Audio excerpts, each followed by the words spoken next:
Students good morning. आज class 12 mathematics chapter number 3 की विविध प्रश्नावली कराएंगे।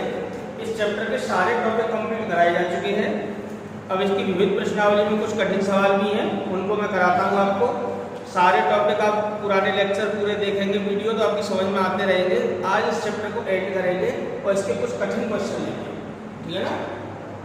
तो आज इसकी विविध प्रश्नावली के सवाल लेता हूँ। तो पहला, दूसरा, तीसरा, ये तीनों सवाल एक ही पैटर्न के ऊपर है। वो है गणितीय आगमन का सिद्धांत, जो कि क्लास 11 में चैप्टर नंबर 4 पढ़ा था हमने, ठीक है ना, प्रिंसिपल ऑफ मैथमेटिकल इंडक्शन। तो गणितीय आगमन का सिद्धांत के द्वारा ही इसको सिद्ध करेंगे। हालांकि इसको दो तरीके से सिद्ध किया जा सकता है, लेकिन जो बेस्ट तरीका है वो गणितीय आगमन का सिद्धांत, ठीक है ना। मैं आपको पूरा क्वेश्चन समझाता हूँ, वो देखिए। कठिन क्वेश्चन ले रहा हूँ, पहला, दूसरा, तीसरा एक ही प्रकार के हैं।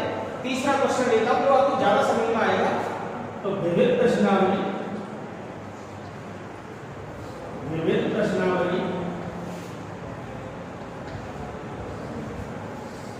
चैप्टर नंबर 3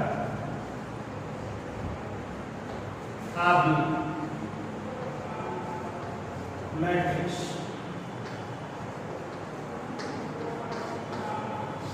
इसकी विविध प्रश्नावली का क्वेश्चन नंबर 30। क्वेश्चन में क्या कहा है उसने ये कहा है कि यदि A बराबर एक कोई मैट्रिक्स दे रखी है, यदि A बराबर क्या है। देखो, इस पर क्वेश्चन पर थोड़ा टाइम लेंगे, थोड़ा सा टाइम खर्च करेंगे इस क्वेश्चन में, जिससे कि आपको और भी क्वेश्चन क्लियर हो जाएंगे। तो दो तरीके से मैं इसको कराऊंगा, ठीक है ना। और आपको जो बेस्ट लगे वो करके आना है, जैसे झांके तो गणितीय आगमन सिद्धांत द्वारा करना है, ठीक है ना।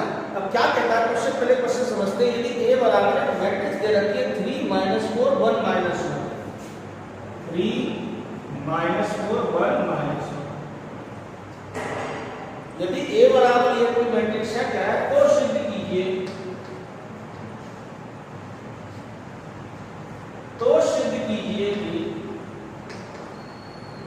कि A की पावर n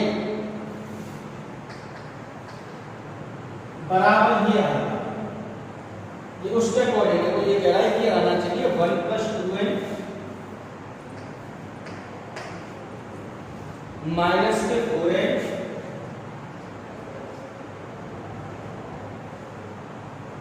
1 + 2n माइनस के 4n n 1 - 2।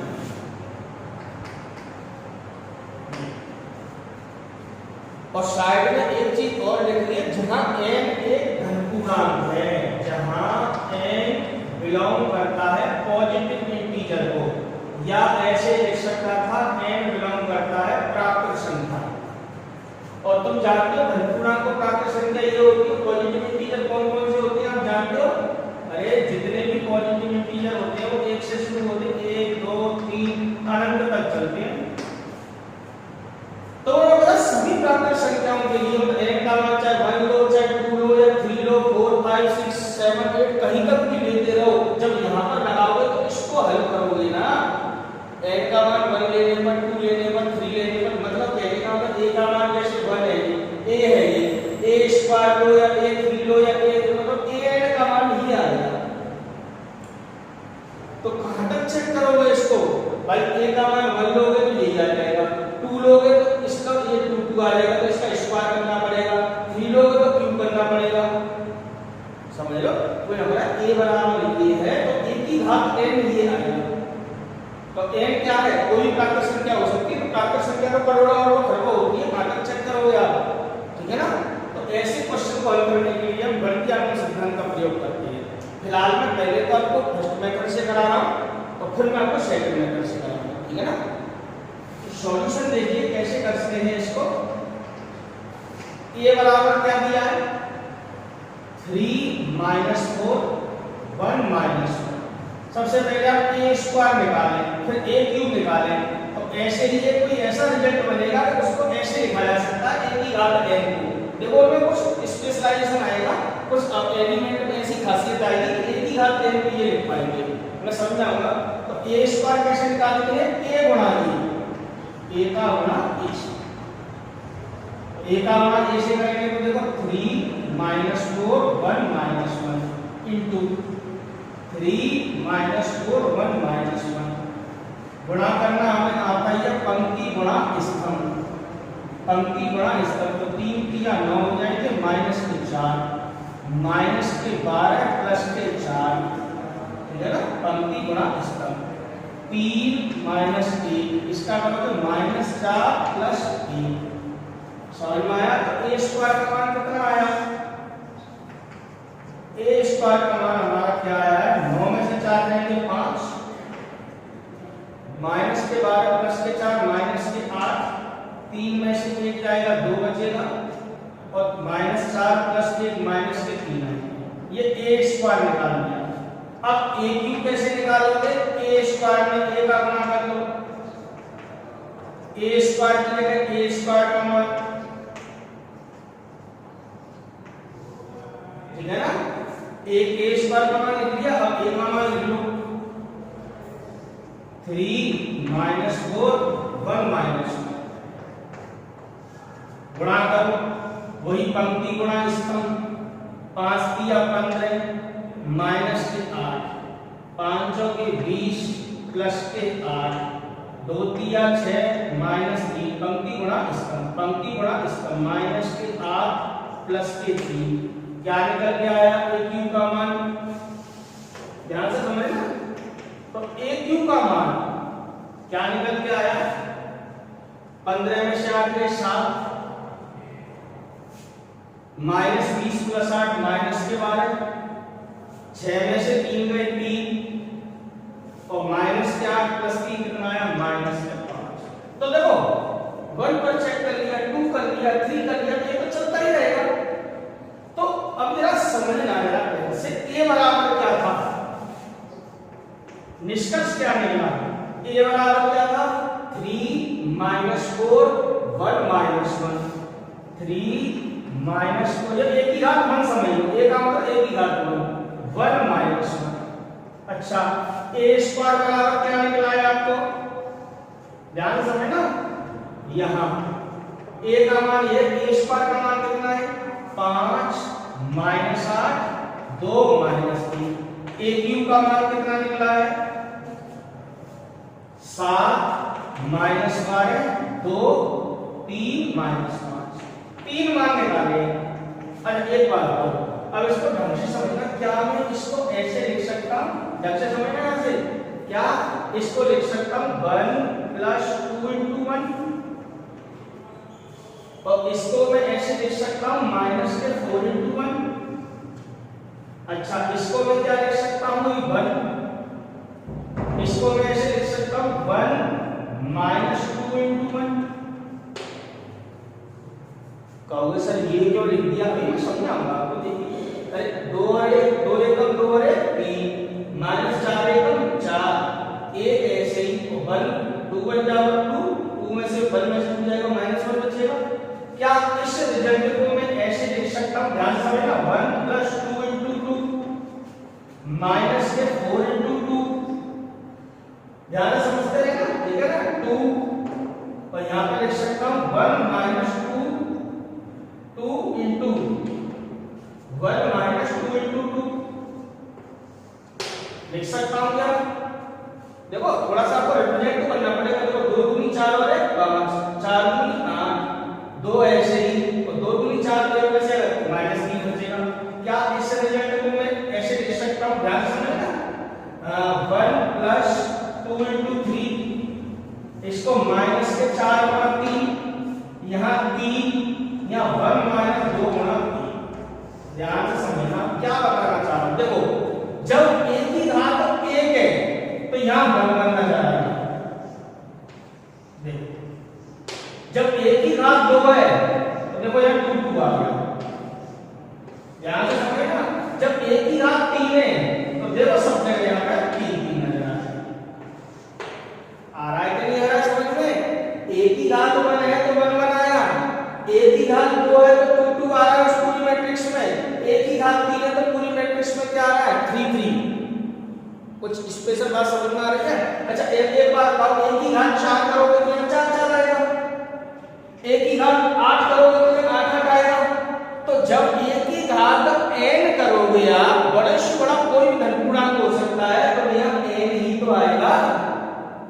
बस यही हमारा सवाल खत्म होता है। हम लिखेंगे इसी प्रकार, क्योंकि हमने एक सिमेट्रिक रिजल्ट बना दिया कि एक ही घात बने तो हमने निष्कर्ष निकाल दिया कि एक ही घात बने तो 1 आ गया, एक ही घात 2 तो 2 आ गया, एक ही घात 3 3 3। तो इसी प्रकार एक ही घात n करेंगे जहां n कोई भी धन पूर्णांक हो n आ जाएगा।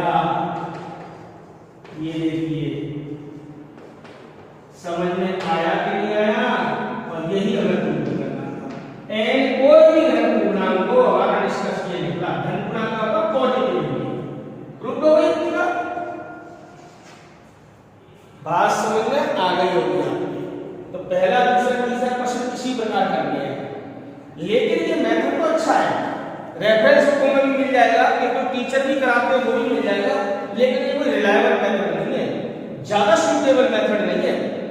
आपने क्या किया, n बराबर 1 2 3 पर चेक करा, आगे कुछ और भी तो हो सकता था, तो प्रोफेसर ऐसे कैसे 1 2 पर 3 पर ये ऐसे आ रहा है तो n पर आ जाएगा, तो बात तो सही है, लेकिन ज्यादा सूटेबल नहीं है। उसने कहा था कि यदि a बराबर ये है तो a की घात n आएगा, जहां n क्या करता है, सभी धन पूर्णांकों के लिए व्यक्त करता है। तो किसी भी कथन के समस्त धन पूर्णांकों पर सत्य होने के लिए हमने एक चैप्टर पढ़ा था, चैप्टर नंबर 4 गणितीय आगमन का सिद्धांत। चैप्टर को क्लास 11 में, हालांकि कोविड की वजह से आपने पढ़ पाया नहीं पढ़ पाया पता नहीं, लेकिन एक बार मैं उसको रिमाइंड करा देता हूं, ठीक है ना। तो इस सवाल को पहला तरीका तो ये था फर्स्ट मेथड, सीधा सीधा, ये तो फर्स्ट मेथड था। अब देखिए सेकंड मेथड, गणितीय आगमन सिद्धांत से कैसे करेंगे। पहले गणितीय आगमन सिद्धांत पर थोड़ा सा विचार करेंगे और फिर उसको सरल करेंगे, ठीक है ना। तो देखते हैं,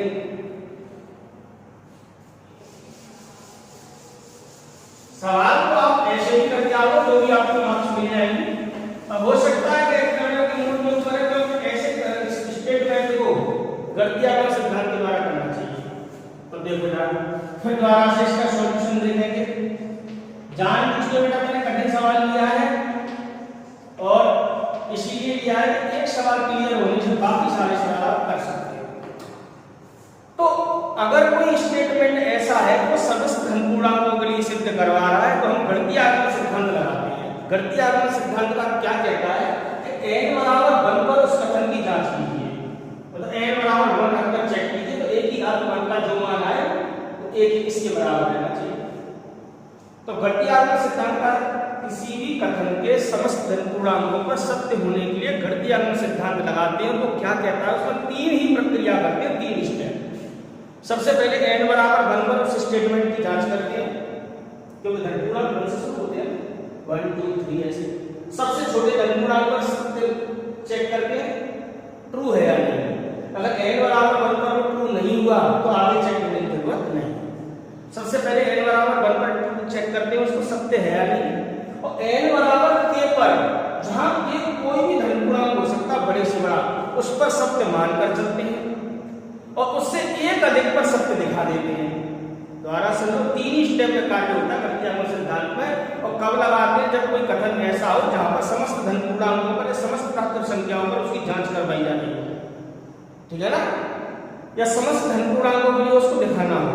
तो हम 3 कार्य करते हैं। हम क्या करते हैं, n बराबर 1 पर उसको जांच कर लेते हैं, n बराबर k पर सत्य मानते हैं, जहां k कोई भी पॉजिटिव इंटीजर हो सकता है धन पूर्णांक, और n बराबर k + 1 पर, अब एक बात, k कोई भी बड़े से बड़ा पूर्णांक है और उससे एक अधिक पर हमने उस कथन को सत्य कर दिया। इसका मतलब सभी धन पूर्णांकों के लिए तो सत्य हो गया भाई। जैसे मान लो 2 व्यक्ति हैं, ये डिसाइड करना है कि कौन ज्यादा कमाता है, तो एक व्यक्ति दूसरे व्यक्ति से 1 रुपये ज्यादा कमाता हो तो उसकी इनकम ज्यादा हो जाएगी। अब n बराबर k पर अगर इसको सत्य मानते हैं और n बराबर k + 1 पर इसको सत्य दिखाते हैं, तो इसका मतलब सभी धन पूर्णांकों पर कथन क्या हो जाएगा, सत्य हो जाएगा। तो देखने में कटपटा है, काम इसकी गणितीय आगमन सिद्धांत के बहुत आसान है। हम कैसे करेंगे समझना। तो ये तो दिया है, क्या दिया है, a बराबर 3 - 4 1 - गणितीय आगमन सिद्धांत से इसको सिद्ध करना है, ठीक है ना, सिद्ध करना है। सिद्ध करना है कि a की घात n बराबर 1 + 2n - 4n n1 माइनस 2, ठीक है ना, जहां n बिलोंग करता है पॉजिटिव, ठीक है। तो हम क्या करेंगे, इस पूरे कथन को माना दिया गया कथन कोई भी स्टेटमेंट है, हमने मान लिया Pn, n में है तो Pn मान लिया, x में है तो Px, कोई भी पॉलिनोमियल, अरे चाहे तो उसको Px लिख लो या Pn लिख लो, n में है तो n लिखना है, x में होता तो x, तो पूरे कथन को मैंने Pn मान लिया, मतलब Pn मेरे पास कथन है, यहाँ आपको ऐसे निशान लगाना है, इसको पढ़ते सच दैट, और हिंदी में कहते हैं ऐसा है। तो मेरा कोई कथन Pn और Pn कैसा है, ऐसा, a की घात n 1 plus 2n minus 4n n1 minus 2। ये घटती आगमन सिद्धांत का कॉन्सेप्ट चालू हो गया है, ठीक है जी। तो 3 स्टेप में इसको सवाल को कर दे, n बराबर 1 पर इसकी जांच करेंगे कि क्या n बराबर 1 के लिए सत्य होगा। n बराबर k कोई भी धन पूर्णांक है उस पर इसको सत्य मान लेते हैं, तो n बराबर k प्लस 1 पर जहां k पॉजिटिव इंटीजर है, n बराबर k प्लस 1 पर उसको सत्य प्रूव कर देते हैं। तो 3 स्टेप में कार्य होता है, अब जरा समझते हैं कैसे। स्टेप फर्स्ट, सबसे पहले n बराबर 1 पर जांच करेंगे इस कथन P1 की। तो यहां से क्या है, बराबर का चिन्ह लगा सकते हैं, जैसे P1 के लिए तो n की जगह पर 1 जमाना है, तो मैं पूरे में इस पूरे सत्य आएगा कि मतलब LHS और RHS बराबर आएगी या नहीं, तो n की जगह 1 लगाना है, माइनस के 4 into 1 1 माइनस 2 इसको सरल करो, a ऐसे ही है, 2 एकम 2 अरे p माइनस के 4 1 2 एकम 2 1 में से 2 जाएगा, क्या बचेगा माइनस 1। क्या ये सही है, अरे ये तो सही है, जो कि दिया हुआ है, ये तो हमें गिवन स्टेटमेंट है जो कि दिया है, मतलब यहाँ पर LHS बराबर a का मान यही तो दे रखा था, इसका मतलब अतः लिखना चाहो लिखो LHS बराबर है a का मान ये लो, तो ये और ये मैट्रिक्स समान हो गए ना, अरे ये तो हमें दिया, ये लिखने की जरूरत भी नहीं है। अतः n बराबर 1 पर यह कथन क्या है, सत्य है। स्टेप सेकंड, ये घटती आगमन सिद्धांत लगाना, ठीक है ना, ये इसकी प्रक्रिया है।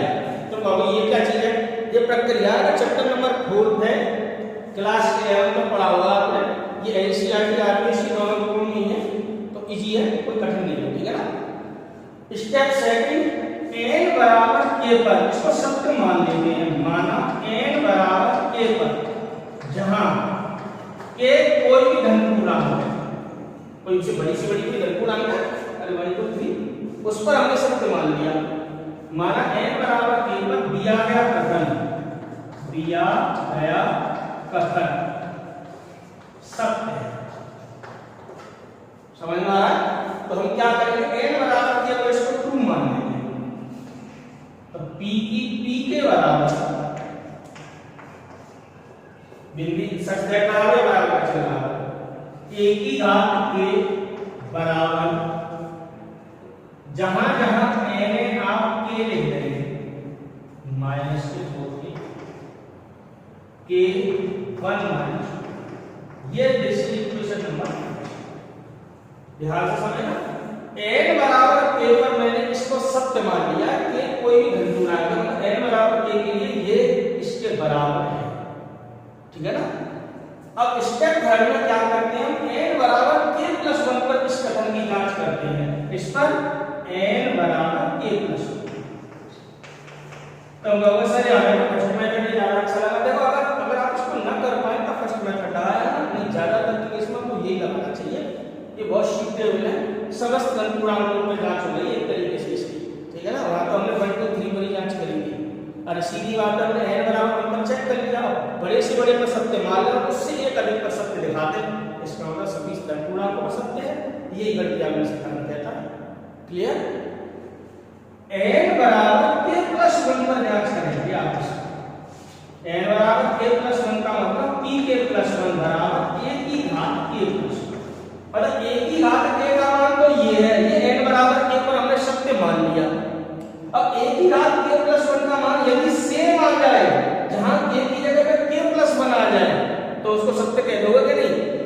घात k का मान ये है, ये n बराबर k पर सत्य है। अब n बराबर k प्लस 1 पर सत्य कब माना जाएगा? जब कुछ सिमेट्रिक आ जाएगा तो एक जैसा। अरे a की घात k का मान ये है तो a की घात k प्लस 1 का मान k की जगह पर क्या आ जाए? k प्लस 1, तो उसको सत्य कह दोगे कि नहीं कह दोगे? सीधी बात है। चलिए n बराबर k पर ये सत्य है, a की घात k का मान, तो a की घात k प्लस 1 का मान कब सत्य माना जाएगा? n बराबर k प्लस 1 पर, जब k की जगह पर क्या आ जाएगा? k plus 1। तो केवल इसको सिंपलीफाई करना है और इसका मान बिल्कुल ऐसा ही आना चाहिए और k की जगह पर क्या आना चाहिए? k plus 1। ठीक, ये है स्टेटमेंट। अब इसको जांच कर लेते हैं, सरल कर लेते हैं। देखिए तो p k प्लस 1 बराबर है a की घात k प्लस 1। a की घात k प्लस 1 को आप क्या लिख सकते हो? a की घात k इंटू a। समझ में आ रहा है? अरे घातें जुड़ जाती है ना। a की घात k का मान कहां से लगाना है? From first. क्या आएगा? 1 प्लस 2k माइनस के 4k, 1 प्लस 2k माइनस के 4k, k 1 माइनस 2। और a का मान कहां से? a आपको दे रखा था सवाल में 3 माइनस 4 1 माइनस। अब क्या इन दोनों का गुणा करेंगे? गुणा करने का नियम समझ में आता है, पंक्ति गुणा स्तंभ, पंक्ति गुणा स्तंभ। इसका गुणा इससे तो 3 आएगा प्लस 3 दूनी 6 इसका, तो इसको उठा के इस तरफ, तो इसका गुणा इससे प्लस इसका गुणा इससे माइनस 4 हो जाए। पंक्ति गुणा स्तंभ, माइनस 4 का इससे होगा माइनस के 4 माइनस के 8 के, इसका होगा माइनस माइनस प्लस 4। ध्यान से समझते हैं ना, कठिन बात कुछ भी नहीं है। पंक्ति गुणा स्तंभ यहां से क्या आएगा? 3k प्लस इसका गुणा इससे होगा पंक्ति गुणा स्तंभ, तो k का गुणा इससे, इसका गुणा इससे 1 माइनस 2। पंक्ति गुणा स्तंभ माइनस के 4k और इसका गुणा होगा माइनस 1 प्लस 2। थोड़ा सा अंतर में लिखना है। ये 3 ऐसे ही 6k में से 4k रहेंगे, कितने बचेंगे? 2। अरे लाइन समझ में आ रही होगी? पंक्ति गुणा स्तंभ, ठीक है ना? तो ये इसका गुणा इससे हुआ था 3 प्लस 6k और प्लस इसका गुणा इससे हुआ था माइनस के 4k। इसको फिर लिखो सरल करके, यहाँ से 8k में से 4k रहेंगे, कितने बचेंगे? माइनस के 4k, तो माइनस 4 माइनस 4। ठीक, या माइनस के 4k माइनस 4 लिखो, माइनस के 4k माइनस 4, कोई फर्क नहीं पड़ता है। ठीक है ना? इसको 3k में से 2k जाएंगे तो k बचेगा, यहां से क्या आएगा? k plus 1। ठीक है ना? अब यहां पे क्या आएगा? माइनस 4k माइनस प्लस के 2k माइनस के 2k आएगा, माइनस के 2k माइनस 1, माइनस के 2k और माइनस 1 माइनस 2। ये आ गया a की घात k प्लस 1 का मान। अब इसको मुझे क्या है? इस रूप में ट्रांसफर करना है। क्या ऐसा रूप बन सकता है k की जगह k प्लस 1 आ जाए? बस तो देखते हैं ना, k की जगह क्या लाना चाह रहा हूं? k plus 1। अब इसको मैं ऐसे लिख सकता हूं क्या? ध्यान से समझना, 3 को मैं k प्लस 2 लिख लूं। ठीक, ये माइनस के 4k माइनस 4 ऐसे ही अभी समझ में आ जाएगा आपको। देखना ये k प्लस 1 ऐसे ही, क्या मैं इसको ऐसे लिख सकता हूं? ध्यान से समझना, 1 माइनस 2। सर ये कैसे लिखिए? अरे 1 में से 2 घटाओ माइनस 1 बचेगा, माइनस 2 के ऐसे ही। ध्यान समझना बस। अब मेरा काम अंतिम पड़ाव पे है, इसमें से 1 इसमें से मैं 2 कॉमन लूं तो क्या आएगा? k plus 1। ध्यान से समझना, इस पूरे में से माइनस 4 कॉमन लूं, क्या आएगा? k plus 1। क्लियर? ये k प्लस 1 ऐसे ही, ये माइनस ये 1 ऐसे, इन दोनों में से माइनस 2 कॉमन लिया, 1 प्लस k कह दो या k प्लस 1। बस समझ में आ जाएगा। देखो ध्यान से, ये काय का मान निकाला है pk प्लस 1, तो n बराबर k प्लस 1 पर कथन की जांच करती है, मतलब a की घात k प्लस 1 का मान निकालना है। अब समीकरण 1 जो दे रखा है उसकी तुलना करके देख लो इससे। क्या था? पूरा का पूरा मिलाओ इससे, मतलब इसकी फोटो पूरे की इससे मिलाओ।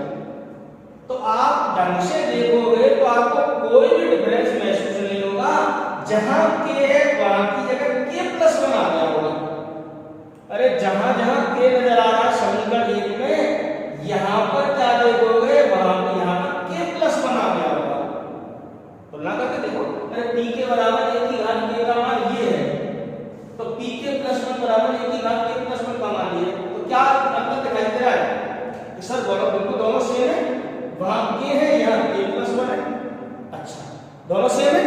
अगर वो n बराबर k पर सत्य है, जो कि मान के चलिए अगर वो n बराबर k पर सत्य है तो बिल्कुल ऐसा ही है, बस वहां k बराबर क्या है k+1। अगर वो n बराबर k पर सत्य है तो इसको n बराबर k+1 पर सत्य कहने का अधिकार हो गया कि नहीं हो गया, आप ये बताइए। तो दोनों सेम है। अरे वो टू स्टेटमेंट है उसके जैसा ही बिल्कुल ये है, वो n बराबर k पर सत्य है तो ये n बराबर k+1 पर सत्य है। तो अतः दिया गया कथन, क्योंकि हमने तुलना करके देखी, दिया गया कथन n बराबर k+1 पर सत्य। ये क्या है, कोई भी घनपूर्णांक बड़े से बड़ा उस पर सत्य माना था, उससे एक अधिक पर सत्य दिखा दिया था। ठीक है ना, समझ में आ रहा है? मतलब सबसे बड़ा पूर्णांक ले लिया, हमें नहीं पता कौन सा था, उस पर सत्य मान लिया, उससे एक अधिक पर सत्य दिखा दिया। इसका मतलब दुनिया के जितने भी घनपूर्णांक हैं उन सभी पर दिया गया कथन सत्य है।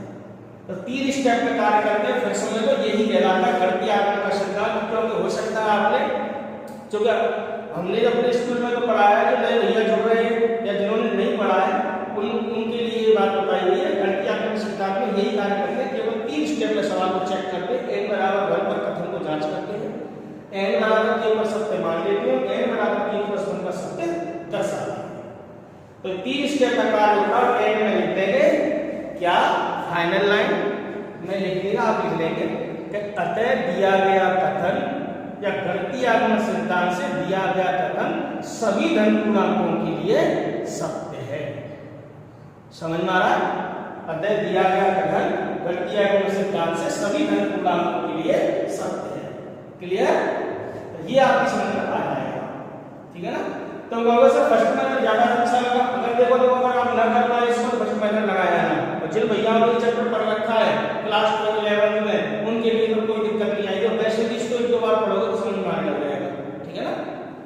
तो ये क्वेश्चन नंबर फर्स्ट का थर्ड फर्स्ट सेकंड को सेम है, मैंने एक ही कराया है, तो बहुत लेंथी क्वेश्चन है और इसी प्रकार करनी है। ठीक है ना? तो आप घर पर प्रयास करना। ठीक है ना? बाकी अगर ऑफलाइन क्लास चलेगी तो इसके बाकी क्वेश्चन भी मैं आपको करा दूंगा। ठीक है ना? ऑनलाइन क्लास में आपकी समझ में आ गया होगा ये टॉपिक। अब इसके कुछ और अच्छे सवाल देखते हैं जो कि पेपर में लगातार पूछे जाते हैं। थ्योरेटिकल सवाल ज्यादातर नहीं कराएंगे। क्या है? अब देखो थ्योरेटिकल सवाल देखो, एक मैं आपको कराता हूं। क्वेश्चन नंबर 4 इस प्रकार के ज्यादा नहीं कराएंगे तो ये करा देता हूं। कह रहा है यदि a तथा b सममित आव्यूह है, a तथा b सममित आव्यूह है, तब सिद्ध कीजिए, तब सिद्ध कीजिए। क्या सिद्ध करवा रहा है कि ab minus ba, ab minus b। अब सीधी बात है, एक आव्यूह b से करोगे एक आव्यूह है, दो आव्यूह का गुणा करने पर आव्यूह बनता है, दो आव्यूह का गुणा आव्यूह बनता है, आव्यूह में से आव्यूह घटाकर आव्यूह ही बनेगा। तो ये भी एक आव्यूह ही तो है, मैट्रिक्स ही तो है। सिद्ध करना है कि ये जो मैट्रिक्स बन के आएगी ये एक विषम सममित आव्यूह है। सिद्ध कीजिए कि ab माइनस ba एक विषम सममित आव्यूह है, विषम सममित आव्यूह है। अच्छा एक बात और, विषम सममित आव्यूह क्या होता है? हमने बताया था कोई भी एक वर्ग आव्यूह एक विषम सममित कहलाता है यदि इसका परिवर्त माइनस a के बराबर और a का परिवर्त a आ जाए तो सममित, और a का परिवर्त कैसे निकालते हैं? पंक्ति और स्तंभों को परस्पर बदल देते हैं। तो a का परिवर्त अगर a आता है तो सममित, और a का परिवर्त अगर माइनस a आता है तो वो विषम सममित आव्यूह कहलाता है। तो इसको मुझे विषम सममित रूप करना है, मतलब इसका परिवर्त इसके ऋणात्मक के बराबर आ जाए। अब इसको बड़ा है, इसको कुछ मान लो p मान लो, ठीक है ना? तो p का परिवर्त माइनस p आ जाए तो p क्या हो जाएगा? विषम सममित p बोले तो ये, ठीक है ना? तो बस जो गिवन कंडीशन है उसको पहले और करके चलते हैं। क्या कह रहा है? सॉल्यूशन देखिए, इसका दिया है क्या a तथा b, ये दिया है हमें कि a तथा b सममित आव्यूह है, a तथा b सममित आव्यूह है। a तथा b सममित आव्यूह है तो ये तो हम जानते थे कि a का मान a हो जाएगा सममितानी हो तो बी डैश का मान बी हो जाएगा। एक नंबर दे दो। अरे सममितानी कब होता है? किसी आदमी का परिवर्त स्वयं के बराबर हो जाए। डैश लगा सकते हो या टी का चिन्ह लगा सकते हो। Transpose of A, transpose of B, कोई दिक्कत नहीं। अब सिद्ध क्या करना है कि इसको विषम सममित रूप में करना है। क्या करते हैं ना, माना इसको p माना, क्या दर्शाना है? इसको विषम सममित, इसको का मतलब इसको, ठीक है ना? तो इसको सिंपल नाम दे दिया आपने। अब ये विषम सममित कब होगा? सममित में तो क्या होता है? परिवर्त स्वयं के बराबर आता है। विषम सममित में क्या होता है? स्वयं के बराबर तो आता है लेकिन माइनस का चिन्ह आता है घटाकर। तो बस चेक करा। तो p की घात या pt का मतलब ट्रांसपोज ऑफ p। अब इधर ट्रांसपोज करोगे तो इधर भी ट्रांसपोज करना पड़ेगा। देखिए आसान बात। अब गुणधर्मों का प्रयोग करोगे, अरे जो सरल करना है ना, तो p के परिवर्त का मान निकालना है। p के परिवर्त का इसका परिवर्त। अब एक बार अब हमने आपको पढ़ाया था कि दो आव्यूह का योग हो रहा हो या अंतर हो रहा हो, उसका परिवर्त निकालना हो तो उनके परिवर्तों के योगफल के बराबर होता है। दो आव्यूहों के योगफल का परिवर्त उनके परिवर्तों के योगफल के बराबर होता है। सेम दो आव्यूहों के अंतर का परिवर्त उनके परिवर्तों के अंतर के बराबर होता है। प्लस और माइनस में प्रॉपर्टी सही ऐसे ही रहती है। क्लियर है? बराबर नहीं होती, ध्यान रखना। तो a प्लस b की घात t का क्या हो जाएगा? a की घात t प्लस b की घात t। सीधी बात है, इसको a समझ लो, उसको b समझ लो। तो क्या हो जाएगा? ये ab का ट्रांसपोज माइनस ba का ट्रांसपोज। तुम कहो यहाँ तो a की पे ना दो दो, अरे तो इसके एक ही आदमी मान लो ना। दो आदमी का भाग करने पर एक ही आदमी बनता है। तो कहोगे वहां तो प्लस या माइनस दोनों के लिए सेटिस्फाई होती है, प्लस माइनस के लिए, ठीक है ना? अच्छा फिर आपको पढ़ा रखा है परिवर्त आव्यूह के गुणधर्म में कि दो आव्यूह के गुणनफल का परिवर्त, ठीक है ना, इनका क्रम बदल जाता है। b का परिवर्त इनटू a का परिवर्त। ध्यान रखना योगफल में तो क्रम वही रहता है और गुणा में क्या होता है? वो चेंज हो जाता है। मतलब a इनटू b का परिवर्त बराबर होता है b का परिवर्त इनटू a का परिवर्त। क्लियर है? तो लगाइए इस बात को। तो इसको क्या लिख सकते हैं हम? b का परिवर्त इनटू a का परिवर्त। इसको a का परिवर्त इनटू b का परिवर्त। क्रम चेंज करके लिख दिया। और a और b कैसी थी? सिमेट्रिक मैट्रिक्स सममितापी, मतलब a का परिवर्त तो a था, b का परिवर्त b था, दिया था ना इसने। तो फ्रॉम फर्स्ट b का परिवर्त b लिख लो, a का परिवर्त a का परिवर्त a, b का परिवर्त b। समझ में आ रहा? इस पूरे में से देखो माइनस कॉमन लेंगे, देखो तो क्या आएगा? ab minus ba। और ab माइनस ba कौन था? p ही तो था। तो इसको क्या लिख सकते हो? p। तो क्या निकल के आया कि p का ट्रांसपोज क्या निकल के आ गया? Minus p। और मैंने बताया था यदि a का परिवर्त माइनस नहीं हो तो ये विषम सममितापी कहलाता है। तो p का परिवर्त p माइनस p आ गया तो कहते हैं p क्या है? a। p बोले तो कौन? ab माइनस ba, ठीक है ना? तो p का मतलब ab माइनस ba एक विषम सममितापी है। एक विषम सममित आव्यूह है। देखो ये एक नंबर में ऑब्जेक्ट में भी पूछ सकता है कि यदि a तथा b सममितापी है तो ab माइनस ba क्या होगा? कैसा आव्यूह होगा? वर्ग आव्यूह होगा, शून्य आव्यूह होगा, सममितापी होगा या विषम सममितापी होगा? तो ऑब्जेक्टिव में सवाल आ जाते हैं इस प्रकार के बनके कभी कभार, ठीक है ना? तो अभी तक तो हमारे ऑब्जेक्टिव नहीं आते थे, लेकिन पिछले साल जो पैटर्न चेंज हुआ था तो 2020 वाला पेपर देखा होगा आपने, उसमें इसी प्रकार के क्वेश्चन आ गए थे ऑब्जेक्टिव, ठीक है ना?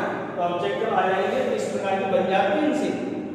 ऐसा समझ में आया? थ्योरेटिकल था जो कि हमने प्रॉपर्टीज पढ़ी थी उन पर आधारित था। तो गुणधर्म पता है तो कर पाओगे, अन्यथा इसको नहीं कर पाओगे। क्लियर है दोनों क्वेश्चन? अब देखिए और एक क्वेश्चन।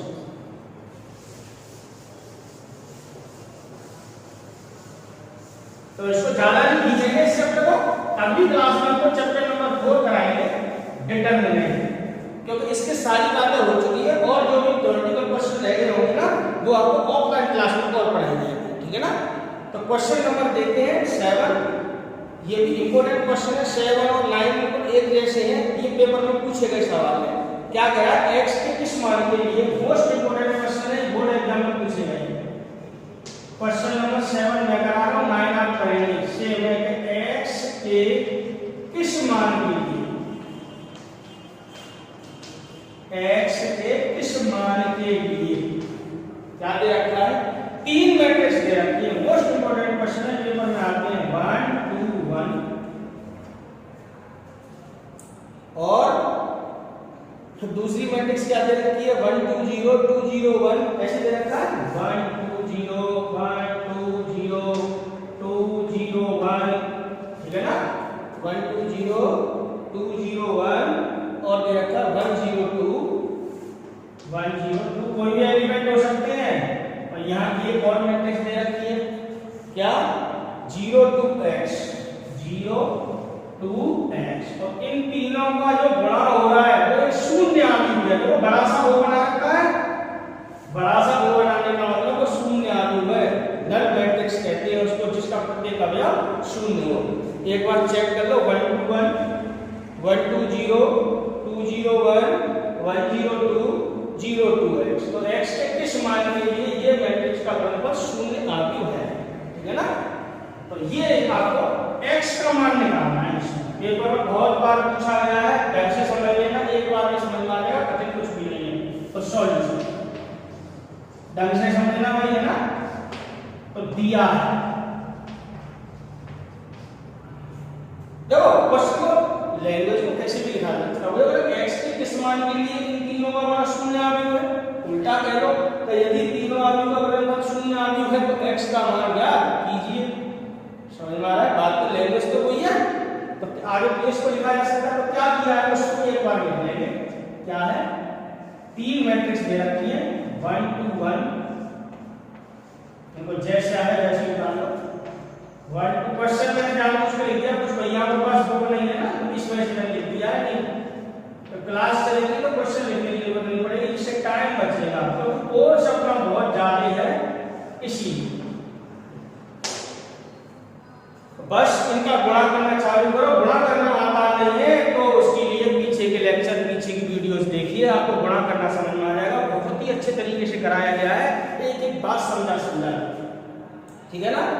तो पहले क्रम चेक कर लो, इसका क्रम क्या है, एक पंक्ति 3 स्तंभ, एक पंक्ति 3 स्तंभ, इसका 3 पंक्ति 3 स्तंभ, इसका होगा 3 पंक्ति 1 स्तंभ।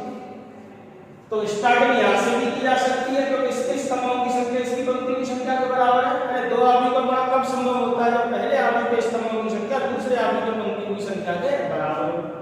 इसका गुणा इससे संभव हो सकता है, क्यों नहीं हो सकता, क्योंकि इसके स्तंभों की संख्या इसकी पंक्ति की संख्या के बराबर है। तो ऐसे गुणा कर लो, पहले इन दोनों का कर लो या पहले इन दोनों का कर लो। तो इसके स्तंभों की संख्या इसकी पंक्ति की संख्या के बराबर है, बड़ा संभव है। और रिजल्ट कितने का आएगा, इतनी पंक्तियां आएंगी साहब, इतने स्तंभ आएंगे, सब कुछ बता रखा है। गुणा करने की प्रक्रिया कैसे करते हैं, पहले आदमी की पंक्ति और दूसरे आदमी के स्तंभ के संगत पदों के गुणनफल के योग द्वारा, बस उसी कॉन्सेप्ट पर कार्य करते हैं। 1 2 1 करो गुणा, रिजल्ट कितने का आएगा, 3 क्रॉस 1, 3 पंक्ति 1 स्तंभ, गुणा करो जी, पंक्ति गुणा स्तंभ। समझ में आ रहा है। तो इसको उठा के इस पर रख दो, तो 1 इसके ऊपर आ जाएगा, 2 इसके ऊपर आ जाएगा, 0 गुणा कर लो। 1 का गुणा 0 से 0 प्लस 2 दूनी 4 प्लस 0 का गुणा 1 से 0। लाइन समझ में आई है, गुणा होगा, कंप्लीट बात हो गई है, ठीक है ना। इसमें कोई दिक्कत वाली बात नहीं है, गुणा हो गया। अब आगे स्तंभ होते तो आगे ये पंक्ति बढ़ती, तो इस पंक्ति का इस स्तंभ हो गया, आगे पहले तो बात खत्म। अब इस दूसरी पंक्ति का करो गुणा, 2 का गुणा 0 से 0, 0 का गुणा 2 से 0, 1 का गुणा 1 से x। समझ में आ गया। फिर करो अगली पंक्ति का 0, 1 का गुणा 0 से 0, 0 का गुणा 2 से 0 और 2 का गुणा 1 से 2x बराबर में क्या है। अब तक क्या आया है उसको ढंग से लिखो। क्या आया, 1 2 1 1 2 1 देखो अगले क्वेश्चन में हो सकता है और कैलकुलेशन आ जाए, कठिन आ जाए, तो आप लोगों सर आपने इजी वाला करा दिया, ऐसे जनरली पता नहीं रहता कि दोनों एक सी शक्ल के हैं, दोनों एक से क्वेश्चन है, तो कौन सा करा दिया क्वेश्चन, ऐसे कुछ पता नहीं रहता, तो जनरल में कोई सा उठा लिया जाता है। हो सकता है उसकी कैलकुलेशन कठिन आ जाए, इसकी कठिन आ जाए, उसकी इजी आ जाए, ठीक है ना।